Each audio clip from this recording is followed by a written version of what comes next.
నమస్తే రమగారు. నమస్తే జయ. రమగారు, మనము ఆలయాల్లో నిద్ర చేస్తాం. అసలు ఆలయాల్లో నిద్ర చేయాలి అనే కాన్సెప్ట్ ఎందుకు వచ్చింది? దీనికి ప్రత్యేకించి ఏమైనా నియమాలు ఉంటాయా నిద్ర చేసేటప్పుడు?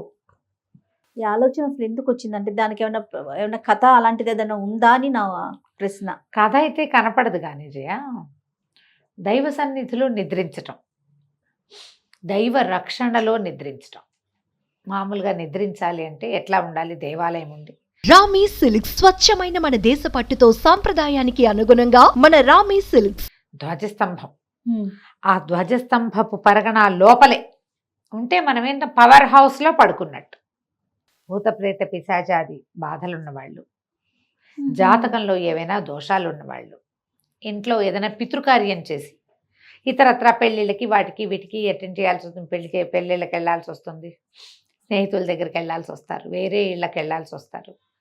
అది ఆ దోషం లేకుండా పితృకార్యాలు చేసిన తర్వాత ఇప్పుడు ఈ 13 రోజులు అవి అయ్యాక ఎక్కడైనా నిద్ర చేసి దేవాలయంలో చేస్తే వీళ్ళని ఆవరించుకుని ఉన్నటువంటి ఆ నెగిటివ్ ఫోర్సెస్ తగ్గిపోతాయి. పాజిటివ్ ఫోర్స్లోకి వెళ్తాం కదా. అవును, అక్కడ పడుకుంటాం కదా, పాజిటివ్ ఎనర్జీ వచ్చి వీళ్ళు ఇంకోటి చోటకి వెళ్ళినా వీళ్ళ తాలూకు ఈ మరణం తాలూకు ఛాయలు వీళ్ళ వెనకాల రావని ఒక నమ్మకంతో. ఇది మరీ పురాతన కాలంలో ఉన్నట్టు కనపడదు కానీ కొన్ని ప్రత్యేక దేవాలయాల్లో రాత్రిళ్ళు నిద్ర చేయటం కనపడుతుంది. నాకు తెలిసి నాకు 10 ఏళ్ళు కూడా లేకముందే మా నాన్నగారు ధర్మపురిలో నిద్ర చేశారు. ధర్మపురి ఎక్కడ ఉంది? జగిత్యాల. నరసింహస్వామి, యోగ నరసింహస్వామి దేవాలయం. ధర్మపురి తెలీదు నీకు? తెలీదు, చెప్దాం. ఆ దేవాలయం ధర్మపురి క్షేత్రం అంటే మన సత్యవానమ్మ టెంపుల్ కదా, అది ఆలోచిస్తున్నా నేను. కాదు, అప్పట్లో ఎక్కడ లేరు కదా అని. చాలా పెద్ద దేవాలయం అది. ఆ ధర్మపురిలో నిద్ర చేశారు. నాకు 5-6 ఏళ్ళ కంటే ముందేనేమోనని నేను అనుకుంటున్నాను. అప్పుడు మా తాతగారు నరసింహ శతకాన్ని సంస్కృతంలో నుంచి, అది తెలుగులో నుంచి సంస్కృతం చేశారు, ట్రాన్స్లేట్ చేశారు. ఓకే. ఈ నరసింహ శతకం అక్కడ వేయించారు ధర్మపురిలో, క్షేత్రంలో. పలకాలు ఉన్నాయి గోడ మీద. ఇటీవల కాలంలో రెనోవేషన్ అప్పుడు తీశారు, మళ్ళీ రీప్లేస్ చేయలేదట. 3-4 ఏళ్ల క్రితం నేను వెళ్ళినప్పుడు అడిగాను కూడా, మీరు రీప్లేస్ చేస్తామంటే దానికి అయ్యే ఖర్చు కూడా మేము పెడతాము అని.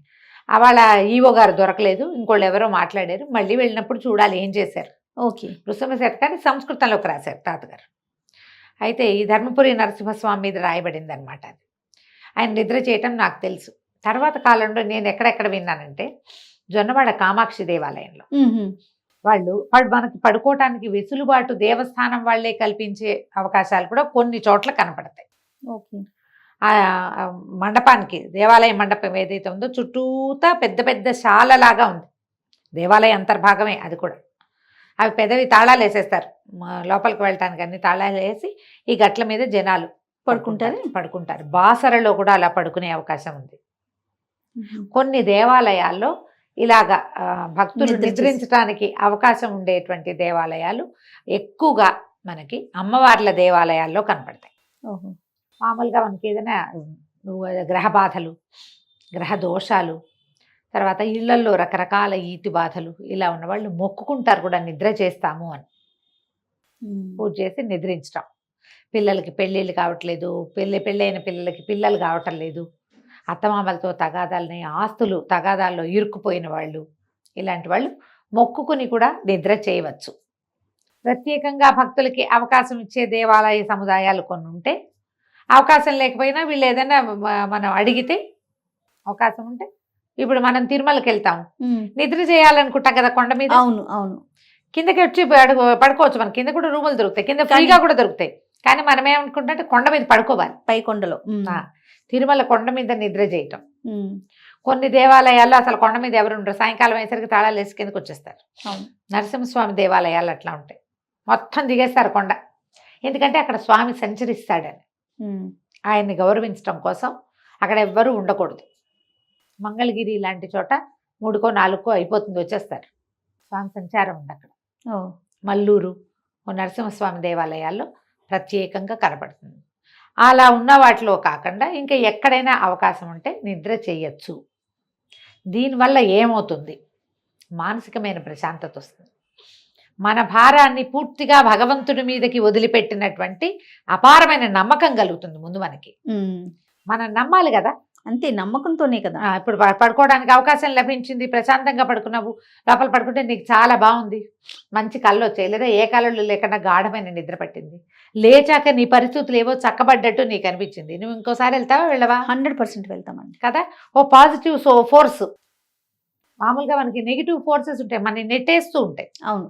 అన్ని రకాల ఇబ్బందులు పడతాం. ఒకసారి దాన్ని తొలగించుకుని ఇక్కడ నిద్ర చేస్తే ఇది మనకు బాగుందనుకో చేయొచ్చు. అవును. ఇది మొక్కుబడిగా కూడా చేసుకోవచ్చు. మామూలుగా దేవాలయాల్లో ఏం చేస్తారు, ఉయ్యాలలు వేయటము, పిల్లల్ని తులాభారం తూగించటము, చాలా ఉంటాయి మొక్కులు. అందులో నిద్ర చేసేది కూడా మొక్కుగా చేయవచ్చు.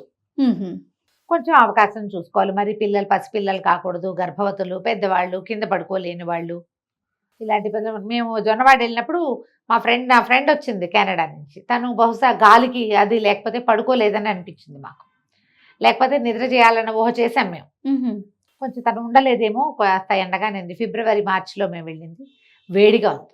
ఓకే. తను ఆరోగ్యం దెబ్బతింటుందని అనుమానపడి మేము ఉండలేదు. కానీ అలా ఉండి 15 రోజులు జొన్నవాడలో ఉండి ప్రతిరోజు దేవాలయంలో నిద్రించే వాళ్ళు కూడా ఉన్నారు. దసరా 10 రోజులు అక్కడే చేయొచ్చు. అట్లా కూడా మనం ఏ దేవాలయానికి మనం దండం పెట్టుకుంటామో అక్కడ అవకాశం ఉందో లేదో కనుక్కోండి ముందు. అవకాశం ఉంటే నిద్ర చేస్తే మీకు ఏదైనా మిమ్మల్ని పట్టి పీడించేవి, పీడకలలు వచ్చేవాళ్ళు, నిద్రలో కేకలు పెడుతుంటారు, అవును, కలవరింతలు, భయపడుతూ ఉంటారు, వాళ్ళు ఆ లక్షణం ఉన్న వాళ్ళు కూడా ఇట్లాంటి దేవస్థానాల్లో నిద్ర చేస్తే ఆ సమస్య తీరుతుంది. అయితే నేను అంటే ఒక సందర్భం, నాకు తెలిసిన సందర్భం, రమ్మగారు, భర్త చనిపోయినప్పుడు పుట్టింటి వాళ్ళు తీసుకువెళ్ళేకి ముందు ఆలయాల్లో నిద్ర చేయాలంటారు కదా. అలా కాదు, తీసుకువెళ్లేందుకు ఏ అవకాశము లేకపోతే ఓకే, దానికి ముందు నిద్ర చేయాలి కాదు. పుట్టింటికి వెళ్ళి నిద్ర చేసే అవకాశం లేని వాళ్ళు దేవాలయంలో నిద్ర చేయొచ్చు. ఓకే, అది పాయింట్. పుట్టింటికి వెళ్లే ముందు అని కాదు. ఓకే, పుట్టింటికి వెళ్ళలేని వాళ్ళు దేవాలయాల్లో చేయాలి. లేదు, అన్నదమ్ములకు అవకాశం లేదు, అన్నదమ్ముల భార్యలున్నా వాళ్ళు ఎవరు పిలవలేదు, ఈవిడ కూతుళ్ళ ఇళ్ళకి అన్ని చోట్లకి వెళ్ళాలంటే మీ వాళ్ళ ఇంట్లో నిద్ర చేసిరా అంటారు. కూతుళ్ళు అత్తగారులు వాళ్ళు అంటారు కదా. వీళ్ళకి కూడా ఒక శంక ఉంటుంది, ఎక్కడైనా నిద్ర చేయకుండా ఇట్లా దేవాలయాలకు వెళ్ళకూడదు, యాత్రకి వెళ్ళకూడదు, చుట్టాల పక్కాల ఇళ్లలో పెళ్ళిళ్ళు, పేరెంటాలు, శుభకార్యాలు, సహాయాలకు కూడా వెళ్ళకూడదని. ఎక్కడికి వెళ్ళలేదు కాబట్టి మనం వేరే వాళ్ళ గుమ్మం ఎక్కకూడదు, అలాంటివి ఉంటాయి. అవి ఉన్నప్పుడు మీకు ఏ అవకాశము లేకపోతే దేవాలయానికి వెళ్ళి నిద్ర చేసుకురావచ్చు, చేయొచ్చు. అట్లా చేసేవాళ్ళు ఉన్నారు, చాలా ఇళ్లలో జరుగుతూనే ఉంటాయి. నన్ను 5-6 సలహా కూడా అడిగారు ఈ విషయం మీద, దేవాలయంలో నిద్ర చేసి రమ్మంటారా అని. అంతే, శివుని ఆలయంకి వెళ్తారు కదా. రాముల వారి గుడి ఉంటే అది మనకు అవకాశం ఉన్న దేవాలయం. మన ఊళ్ళోనే నరసింహస్వామి దేవాలయం ఉంది, అక్కడికి వెళ్ళి ఎవరైనా తోడు తీసుకెళ్ళి రాత్రి అక్కడ పడుకుంటే సరిపోతుంది. ఓకే. అంటే ఇవి మొక్కుల్లో దేవాలయంలో అరుగు మీద అన్నం తింటాము. తమిళనాడులో ఉంటుంది, మట్టి అన్నం తింటామని మొక్కుంటారు, పొట్టిగా నేల మీద అన్నం పెట్టుకుని తింటారు. అలాంటివి చేస్తారు. లేకపోతే ఇలా నిద్ర చేస్తారు. మన అవకాశాలను బట్టి చేయాలి. రైట్. నమస్తే. నమస్తే.